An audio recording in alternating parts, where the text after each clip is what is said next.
우리 인사합니다. 할렐루야 샬롬 하고 인사합니다. 할렐루야 샬롬 샬롬 샬롬 샬롬 샬롬 샬롬. 하나님 사랑합니다. 여러분 주 안에서 사랑합니다. 오늘 예레미야 31장 말씀 우리 긴 구절 교독하셨는데 구약 잘들 안 읽으시니까 내용을 좀 아시라고 그렇게 설교가 조금 줄어드는 게 오히려 낫으시겠죠. 오늘 제목이 새 언약이에요. 뉴 커버넌트라고 나와 있죠. 이 31절에 보면은 야훼 말씀이라 보라 날이 이르리니 내가 이스라엘 집과 유다 집에 새 언약을 맺으리라 이렇게 말씀합니다. 예, 집에 새 언약을 맺으신대요. 31장의 주요한 구절 잠깐 제가 함께 보고 가죠. 예, 구절에 보면 나는 이스라엘의 아버지와 에브라임은 나의 장자다. 장자 받아들이죠. 예, 이스라엘 민족을 다시 분화해 주시겠다는 근거의 말씀. 예, 에브라임 누구예요? 요셉의 아들 이름이 에브라임이었어요. 그죠? 맏아들.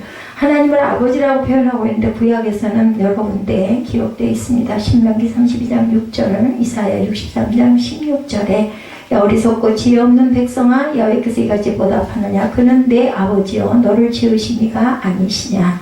저는 우리 아버지시라. 아브라함은 우리를 모르고 이스라엘은 우리를 인정하지 아니할지라도 야훼여 주는 우리의 아버지시라. 이렇게 증거합니다.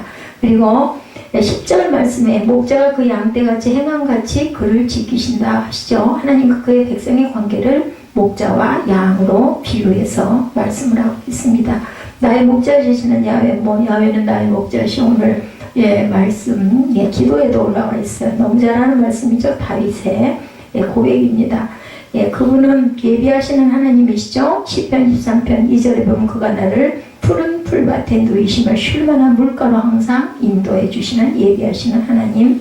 영혼을 소생시키시죠. 내 영혼을 소생시키시고 의의 길로 인도하시다. 자기 이름을 위하여 의의 길로 인도하시죠. 그리고 임마누엘의 하나님. 내가 사망의 음침한 골짜기로 다닐지라도 해를 두려워하지 않을 것은 주께서 나와 함께 하신다. 승리 하나님이에요. 5절에 보면 시편 23편 5절이죠. 주께서 내 원수의 목전에서 내게 상을 베푸신다.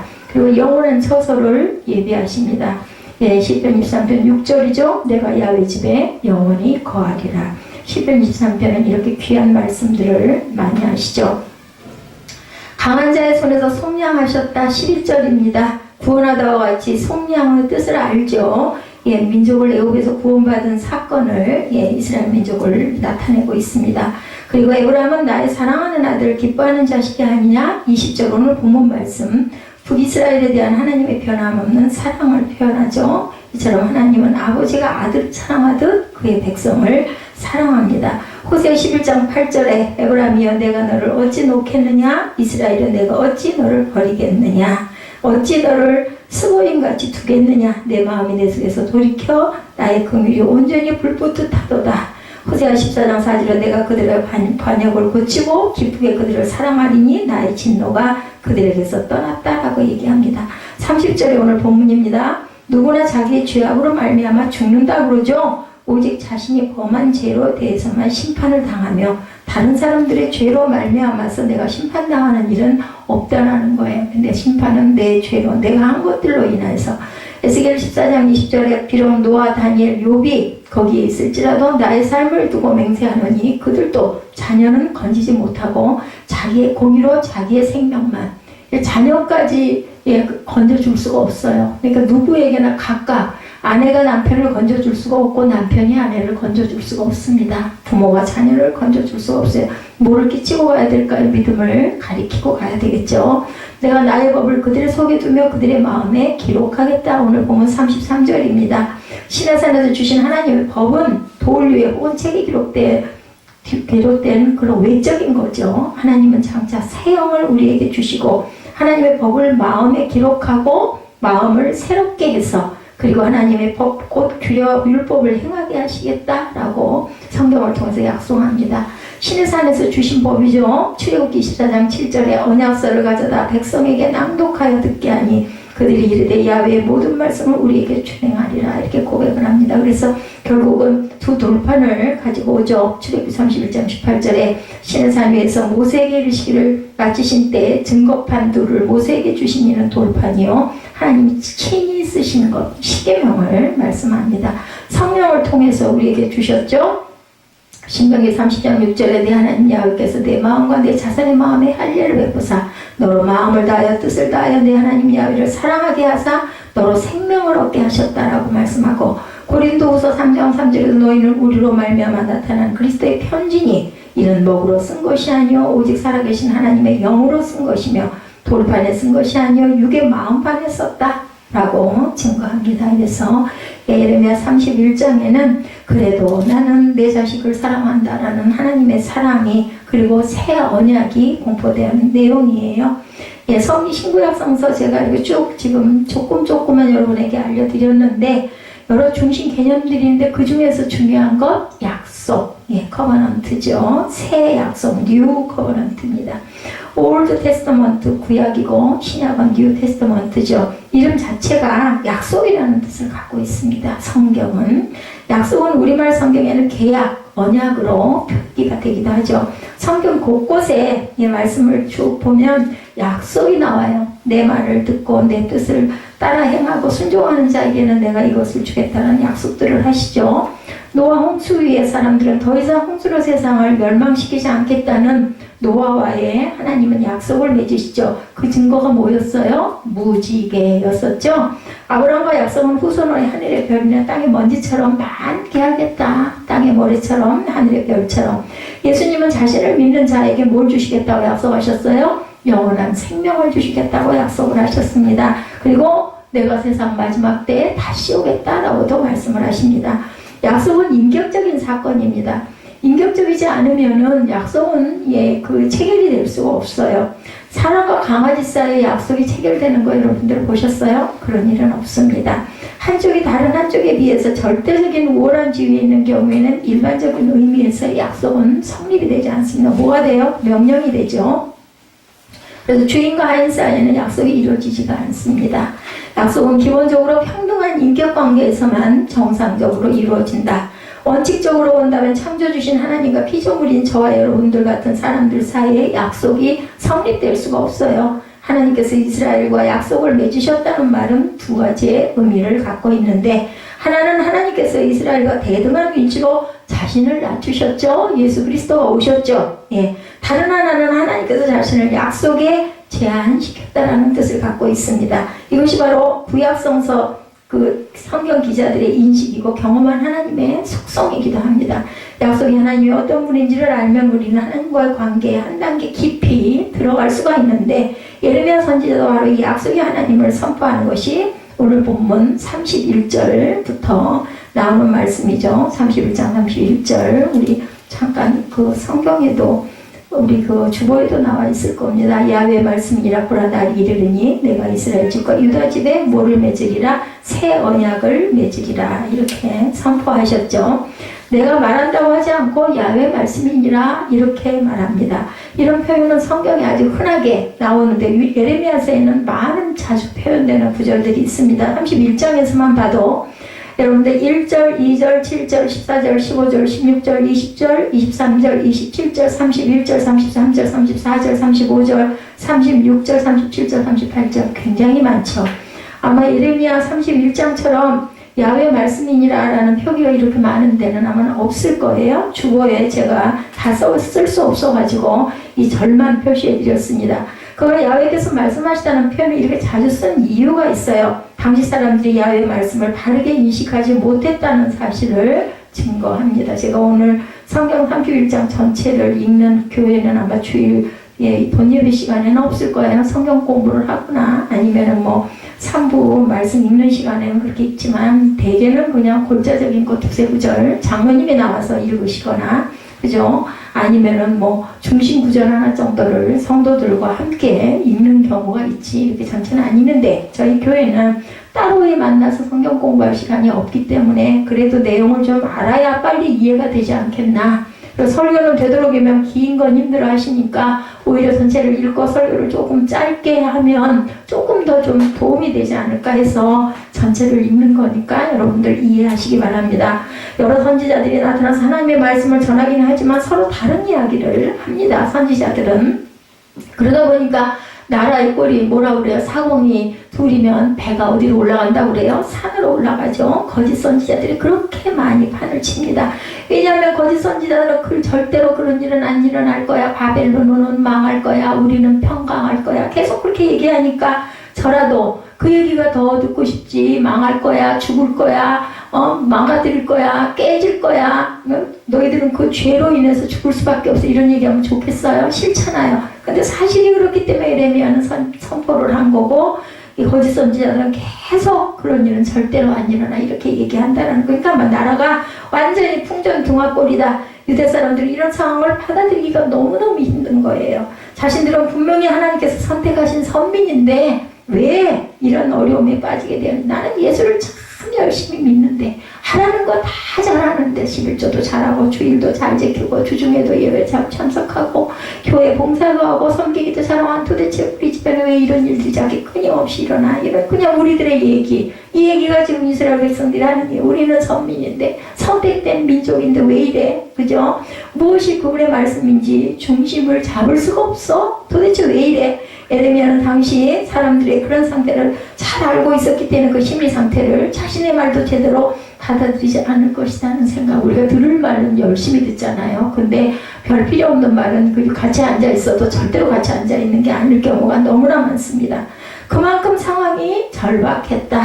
그래서 예레미야는 후렴구처럼 반복해서, 오늘 아까 제가 여러분들에게 그 증거에서 읽어드린 것처럼 이게 몇 개야? 하나, 둘, 셋, 넷, 다섯, 여섯, 일곱, 여덟, 아홉, 열하나, 열둘, 열세, 열다섯, 열여섯, 31절부터 40절, 아니죠. 1절부터 40절까지 16개나 야훼 말씀이니라 계속 반복을 하는 거예요. 오중이나 하면, 그죠? 오중이나 하면 내 말이 아니야. 하나님이 그러셨어. 내 말이 아니야. 하나님이 이렇게 말씀하셨어. 계속 반복해서 후렴처럼 계속했다라는 거죠. 예레미야는 새 언약에 대해서 얘기하고 있습니다. 여호와께서 이스라엘과 새로운 약속을 맺었다. 새로운 약속을 맺어야 할 이유는 첫 번째, 약속이 깨졌기 때문이야. 첫 번째 약속이 깨졌기 때문. 첫 약속은 뭐예요? 출애굽 때 맺었잖아요. 그죠? 출애굽은 이집트의 소수민족으로 살면서 어려움을 당하던 이스라엘 민족을 하나님께서 특별한 능력으로 해방을 시킨 사건이에요. 출애굽이라는 사건은. 그래서 애굽왕 바로에게서 모세가, 그죠? 빼오잖아요. 10가지 재앙을 다 통과하고 나서. 그리고 홍해수를 갈라주신 사건. 그죠?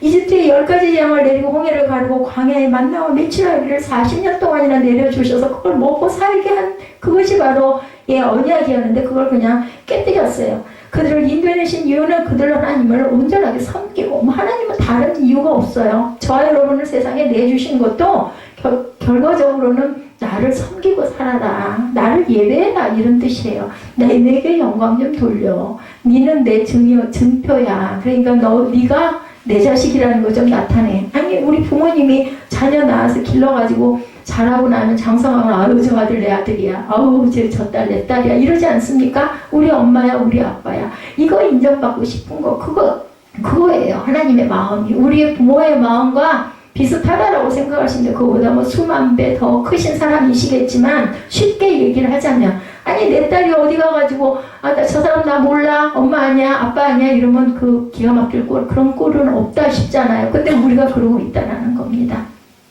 약속을 했는데도 그 약속을 어겼기 때문에 새 언약이 생긴 거죠. 신명기 6장 3절에 증거합니다. 이스라엘아, 듣고 삼가 그것을 행하라. 그리하면 내가 복을 받고 내 조상들의 하나님 야훼께서 내게 허락하신 같이 적과 꿀이 흐르는 땅에서 내가 크게 번성하리라. 그렇게만 하면, 그 약속만 지켜주면, 우리가 사람과 사람 사이도 약속하면 뭐라고 해요? 약속도 안 지키면서 뭘 또 달래? 없어. 안 할 거야. 난 당신 말 이제 콩으로 매주를 쓴다 그래도 안 들어. 그 등 돌리고 가지 않습니까? 근데 이스라엘은 가나안 땅에 들어가서 마음이 변했어요. 하나님이 아니라 잘 사는 것에, 아유 우선 좀 잘 살아야 될 거 아니냐고. 아니 가나안에 갔는데 딱 집이 지어지고 요즘에 주택들처럼 넌 여기서 살아 하고 그게 아니잖아요. 개척하고 싸우고 땅을 뺏고 그리고 자기 근거지를 거기에 세워야 하니 얼마나 힘들었겠습니까? 그러니까 그냥 어떻게든지 내 집 그냥 내 식구 우선 좀 잘 살려니까 얼마나 아비다툼이 아비규환이었겠죠. 그랬다라는 거죠. 약속이고 뭐고 우선 내가 좀 살아야겠어. 내가 먹어야 뭐 예배고 믿음이고 있지 똑같은 이야기입니다.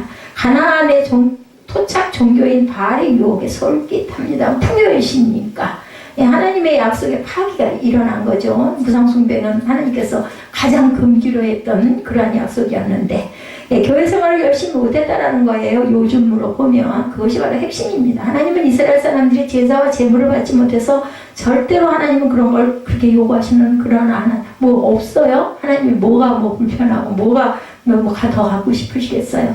세상이 모두 하나님의 것인데 소와 양과 비둘기 같은 재물 그런 게 필요 없다고 그러잖아요. 나는 번제를 원하지 않는다. 내가 네게 원하는 건 순종이다. 오직이나 하면 이렇게 말씀하시죠.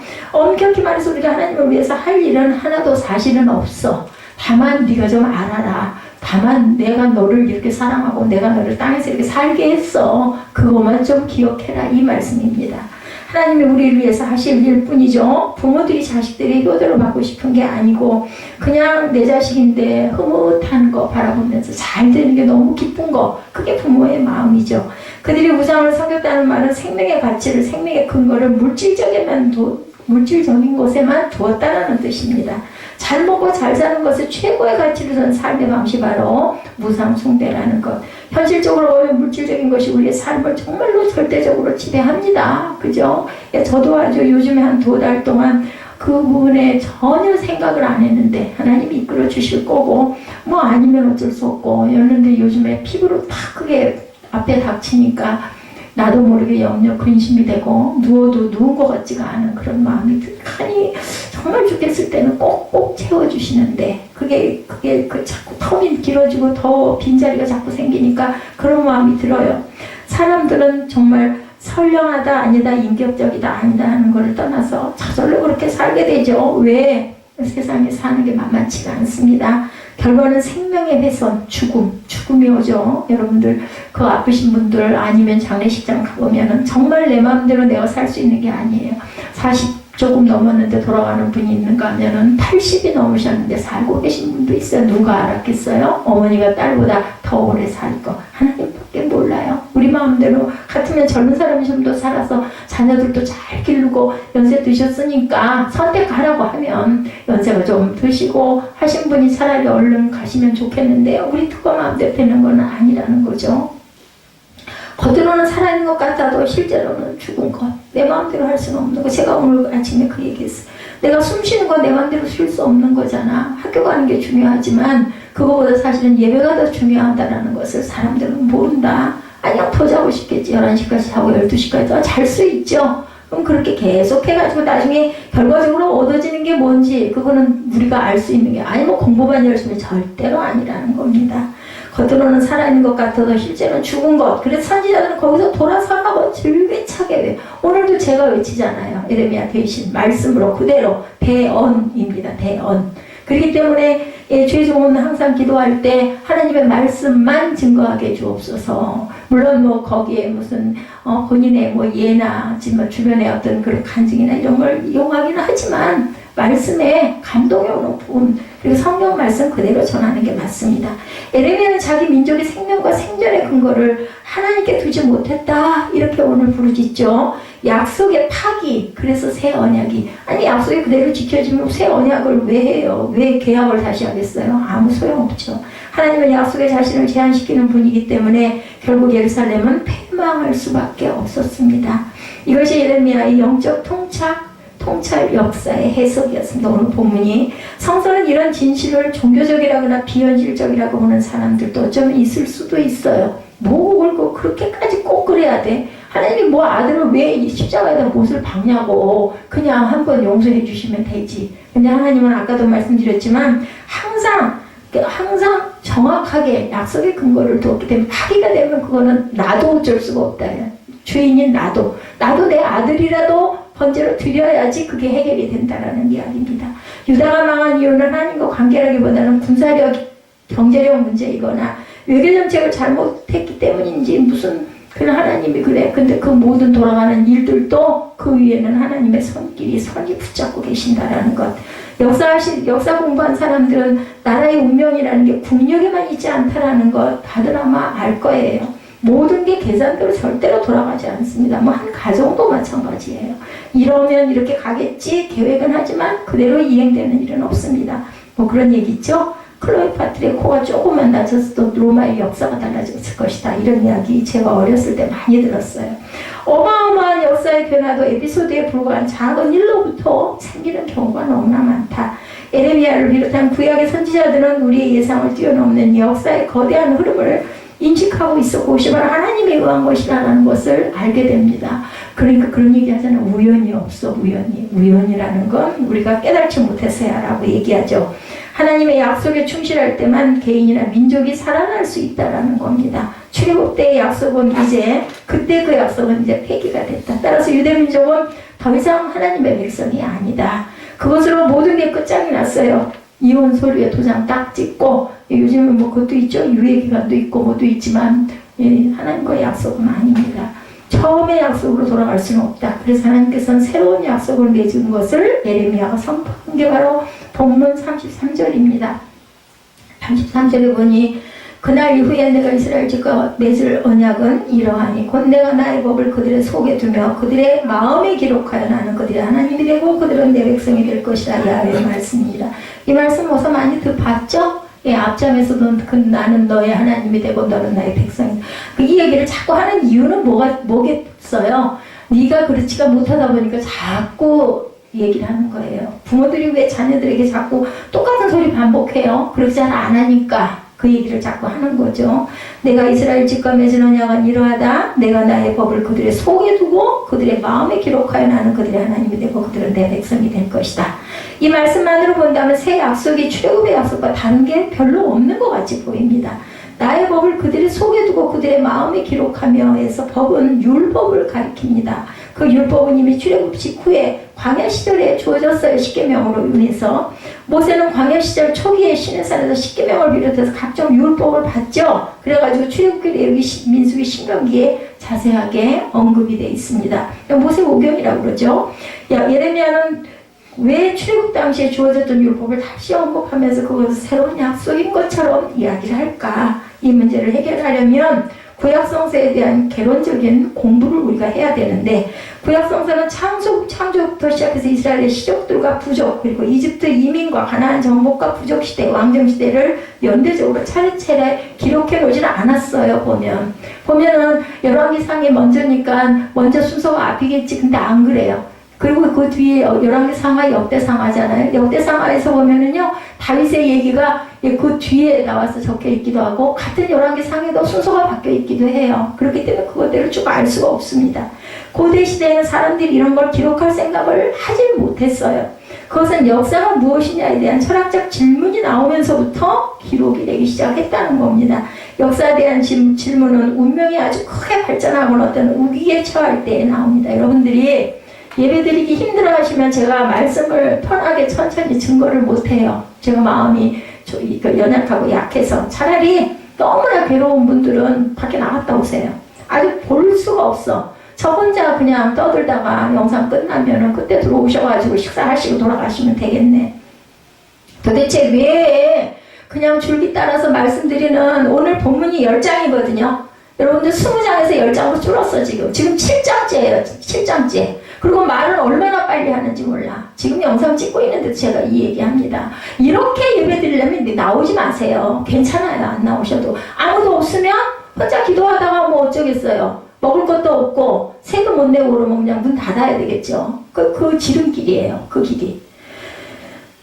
그냥 누구하고 친구하고 얘기할 때는 그냥 1시간이 가는지를 모르고 얘기하시잖아요. 근데 다른 거 얘기하는 게 아니라 저 그냥 성경 말씀 그대로 베껴갖고 여러분들한테 말씀드리는 그냥 읽어드리는 거예요. 얘기할 틈도 없어서. 저희 교회처럼 간증이나 목사 얘기가 들어가지 않는 그러한 설교 아마 없을 거예요. 거의 말씀만 그대로 그냥 줄줄 읽어. 왜냐면 빨랑 끝내드려야 되니까. 왜냐면 그 옆에 식사하러 오시는 분들이 1시부터 오신다고 하니까 그래서 마음이 급해가지고 오늘 찬양도 짧게 했어요. 몇 곡 잘라버리고. 혹시나 너무 소란스러워가지고 말씀 전하는 거 잘 안 들리고 그 소음 때문에 제가 열심히 설교를 못할 것 같아가지고 누가 그렇게 열심히 듣는다고. 제가 이런 말씀 드리면 또 내가 왜 그런 말을 들어야 돼? 그까지 그 교회 안 나가면 되지. 뭐 그래도 어쩔 수 없죠. 저는 어쩔 수 없습니다. 그렇게 힘드시면 예배 드리지 마세요. 억지로 나오실 거 없습니다. 바벨론 포로 전후의 역사 경험이 거기에 나타나 있는 거죠. 신의 산의 율법은 출애굽 이후 당시에 완성된 게 아니라 대략 1000년 후에 일어난 바벨론 포로 전후의 역사 경험이 나타난 거예요. 이런 신학적인 설명을 전제하고라 하더라도 예레미야가 그런 정도의 사실을 새로운 약속이라고 말했을 것 같지는 않아요. 완성도가 조금 높을 뿐이지 율법은 그대로 율법이기 때문입니다. 34절 말씀이 그런 말씀을 대언해 주죠. 그들이 다시는 각기 이웃과 형제를 가르쳐 이르기를 너는 야훼를 알라 하지 아니하리니 이는 작은 자로부터 큰 자까지 다 나를 알기 때문에. 모르시는 분 계세요? 십계명이 뭔지 모르는 분 안 계세요? 뭐 얼른 소리내서 줄줄 외우지는 못할지언정 1계명부터 4계명은 하나님에 대한 계명, 5계명부터 마지막 계명은 사람이 지켜야 할 계명이라는 걸 여러분들 아시잖아요. 그거를 모르는 사람은 없어. 안 지킬 망정. 근데 그 율법을 읽음으로 해서 아이고 내가 이러면 안 되지. 예? 그거 회개하게 하는 거죠. 하나님은 모든 이들의 악행을 용서하고 죄를 기억하지 않게 됩니다. 예, 회개하면 새로운 그게 바로 새로운 약속. 모양이 아니라 내용 자체가 새롭다라는 이야기입니다. 율법과는 차원이 다르죠. 예레미야의 영적 인식이고 경험이고 고백입니다. 놀라운 예언을 하고 있습니다. 우리의 질문은 예레미야 이 선포와 이 예언이 이 메시지가 그대로 성취되었을까 하는 거예요. 성취되지 않았으니까 남유다가 멸망을 했죠. 예, 북유다가 먼저 멸망하고 예루살렘이 바빌론에 의해서 파괴되고 지도자들은 모두 포로로 잡혀갈 수밖에 없다는 예언은 그대로 역사에 나와 있잖아요. 성경에 나와 있잖아요. 이거 선포할 때는 그런 일이 안 일어났어요. 예레미야가 선포하고 40년 후에 나라가 멸망하기 시작했으니까 이건 우리는 다 아니까 이게 순서적으로 이렇게 해서 놓은 거지만 실제 그렇게 됐다라는 얘기를 지금 말씀드립니다. 일정한 세월이 흐른 뒤에 그들이 예루살렘으로 돌아온다는 예언도 70년 후에 성취됐잖아요. 그리고 다시 사람이 살기 시작했지 않냐는 거죠. 모두가 하나님을 알고 믿게 될 것이라는 새로운 약속에 대한 예언은 성취가 되지 못했어요. 지금도. 그죠? 포로 귀환 후 이스라엘의 역사는 새로운 약속과는 거리가 멀었습니다. 성전을 재건축하고 율법을 강조하고 여러 종교의식을 복원하면서 반짝하고 뭔가 이루어질 것 같았는데 결국 또 그 지경 그 꼴이 됐다라는 겁니다. 하나님 신앙도 별로 진전이 없습니다. 유대인들은 주변의 제국에 계속 시달리면서도 자기 나라 말도 잊어버렸어요. 결국 로마의 식민지로 전락한 상태에서 예수님 시대까지 이르게 됐어요. 결과가 그렇게 됐다라는 겁니다. 우리나라도 말 잃어버릴 뻔했잖아요. 그래서 일본인들이 일본말 쓰라고 그러고 초등학교 가가지고도 일본말로 말하는 거 한국말로 말하면 여기다 빨간 명찰을 하나씩 줬다고 그러더라고요. 뭐 몇 개가 되면 퇴학을 당하고 뭐 이럴 정도로. 왜냐면 말을 일본어로 안 하다고 뭐 자꾸 하다 보면 내 말 잊어버리니까 지금 뭐 해외에 나와 있는 2세 3세들이 우리말을 잘 못하잖아요. 그런 것처럼 말을 잊어버리게 한 거죠. 예레미야가 전혀 새로운 차원에서 제시된 새로운 약속은 유대 역사에서 절대 이루어지지 못했어요. 그렇다고 해서 예레미야의 영적 통찰이 거짓된 것은 아닙니다. 예레미야는 유대 역사의 미래를 정확하게 알지 못한 채 하나님의 진리를 바르게 미래는 모르죠. 선포하게 영을 주셨으니까 그대로 마음에 온 감동 그대로 전했던 겁니다. 근데 왜 이게 기록이 됐을까요? 그대로 성취됐기 때문에 성경에 기록이 돼서 들어가 있는 겁니다. 그때 성취 얘기할 때는 에레미야도 모르고 돌아가죠. 돌아가고 그 이후에 이런 일들이 일어나고 성경으로 쓰여진 거다. 에레미야가 말하는 새로운 약속이 어떤 성격의 것이었는지를 우리 생각해 보면 두 가지. 하나는 모든 사람이 하나님을 저절로 알게 될 것이라는 사실. 하나님의 모든 아들에게 확연하게 드러난 그 뜻, 하나님의 드러나심은 계시죠. 계시. 그게 이스라엘의 역사에서는 성취되지를 못해요. 하나님의 계시는 예수님에게 이르러서야 일어납니다. 예수님은 하나님의 계시예요. 계시로 오신 분입니다. 그걸 우리에게 익숙한 표현으로 바꿔 말하면 예수님이 사람이 아니라 하나님의 아들이라는 뜻이에요. 여러분들 그 믿을 수 없을 수 있는 분들도 있어요. 교회 나오시는 분들도 어떻게 사람이 신이야. 그렇다니까 그렇겠지만 근데요. 우리보다 훨씬 똑똑하고 성경을 많이 아는 사람들이 공의회라는 것을 회의를 수도 없이 해가지고 예수님은 신격이다, 하나님의 아들이다라고 선포가 된 거예요. 그럼 믿으려면 믿고 말려면 말아야 되겠죠, 그죠? 예수 믿는 사람은 그걸 근거로 믿는 겁니다. 에레미야가 본 새로운 약속은 예수님에게 성취되었습니다. 새로운 약속의 두 번째 성경은 속죄입니다. 내가 그들의 악행을 사하고 다시는 그 죄를 기억하지 아니하리라. 34절 후반절에 나타나 있죠. 에레미야는 이스라엘 역사를 보면서 사람이 악과 죄를 떠날 수 없다는 사실을 알게 됩니다. 출애굽게 받은 약속인 율법을 기준으로 하면 구원받을 사람은 하나도 없어요.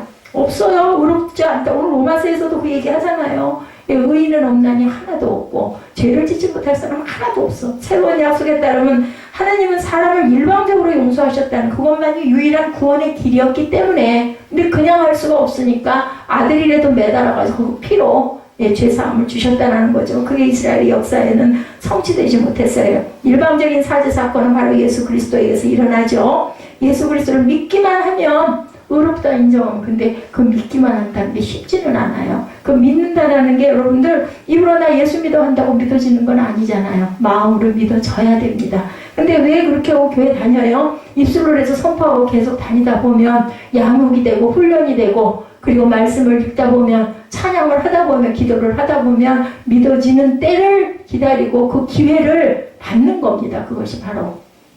그래가지고 울고불고 성령이 임했다라고 하고 눈물 뿌려서 진짜로 사죄를 하는, 속죄를 하는 때가 있어야 합니다. 그런 자만 천국에 가요. 여러분들 선택은 본인들의 몫입니다. 예수 그리스도를 믿기만 하면 하나님은 우리를 의롭다고 인정하시고 구원하시죠. 이런 점에서 예수님의 예레미야가 말하는 하나님의 새로운 약속입니다. 예수님이 하나님의 계시라는 것, 그리고 그를 통해서 우리의 죄가 용서받았다는 사실은 여러분들 다 아시는 부분이에요. 맨날 그 얘기, 십자가의 본 뜻이 바로 그것밖에 없기 때문에 그 얘기밖에 전할 수가 없어요. 근데 지금도 말씀드렸지만 믿는다는 게 그게 쉬운 얘기는 아니다. 그것은 저와 여러분들이 분명히 그건 너무나 쉬운 사실이지만 10번, 100번, 1000번이라도 계속 얘기해야 될 부분. 머리로만이 아니라 몸으로, 영혼으로 알고 믿고 가야 되는 거. 그러니까 예배를 드린다는 건 여러분들 몸이 오시잖아요. 그리고 여러분들 재단에다가 헌금 드리시잖아요. 몸도 드리고 마음도 드리고 물질도 드리고 또 뭐 드려요? 시간도 드리고, 그냥 내 영혼 육을 다 드리는 게 예배다. 그러면서 만나셔야 돼요. 하나님 말씀을. 아니 뭐하러 와서 앉아 계세요? 안 들으시려면 그냥 뭐 형식으로 하나님 아세요. 제가 아는데 하나님 모르시겠느냐는 거죠. 이왕 와서 앉았으면 듣고 가시고 받고 가세요. 그 안수받는 것만이 축복받는 거 아니잖아요. 말씀으로 살아나야 내가 마음에 소망도 심고 생활도 조금씩이라도 변화되죠. 수백 번 입술로 정말 누군가가 미웠고 누군가가 원망스럽고 한탄스럽고 내 환경이 그럴다 할지라도 그래도 나를 천국에서 안아주시려고 기다리고 계시고 나는 어차피 몇십 년 후면 갈 거니까 그래도 내가 조금 억울해도 견디고 가야지 하는 마음이 생기지 않겠어요? 제가 아까 헌금봉투 읽으면서 우리 너무나 잘 아는 말씀이죠. 입술로 본인들이 그 고백, 이거 왜 쓰시라고, 헌금봉투 왜 쓰세요? 네? 왜 쓰세요? 마음을 살피시는 이가 성령의 생각을 아시는 이는 성령이 하나님의 뜻대로 성도를 위하여 강구하신다고 했어요. 우리가 알거니와 하나님을 사랑하는 자 곧 그의 뜻대로 부르심을 입은 자들에게는 모든 것이 합력하여 선을 이루냐. 소망 갖고 쓴 거잖아요. 그게 누구예요? 그 뜻대로 부르심을 받은 나예요. 저예요. 여러분들이에요. 그런 마음을 가지시면 어떻게 해야 되겠어요? 온전하게 바르게 하나님을 예배할 줄 아셔야 됩니다. 머리로만이 아니라 그냥 몸만 와 있는 게 아니라 영혼으로 영혼 육을 다해서 섬기시는 그런 예배를 하나님께서 받으신다. 그랬을 때 그 죄를 기억하시지 아니하시리라고 말씀을 하십니다.